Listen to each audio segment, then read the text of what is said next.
জন্মের পর প্রথম 5 বছর একটি শিশুর ভবিষ্যতের আসল ভিত্তি তৈরি করে। এই বয়সে একটি শিশু কিভাবে বড় হচ্ছে, কি দেখছে, কেমন পরিবেশ পাচ্ছে বা কি খাচ্ছে তার উপরে নির্ভর করে পরবর্তী জীবনে সে কতটা বুদ্ধিমান, শান্ত এবং নতুন বিষয় দ্রুত শিখতে সক্ষম হবে।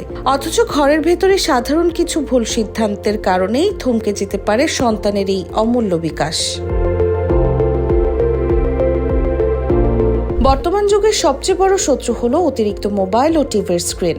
এর সাথে যুক্ত হয়েছে প্রসেসড খাবার, মিষ্টি জাতীয় পানীয়, অপর্যাপ্ত ঘুম এবং মা বাবার সাথে কাটানো সময়ের অভাব। বিশেষ করে একেবারে ছোট শিশুদের হাতে ডিভাইস তুলে দিলে তাদের কথা বলা এবং অন্যদের সাথে মেশার স্বাভাবিক ক্ষমতা মারাত্মকভাবে বাধাগ্রস্ত হয়।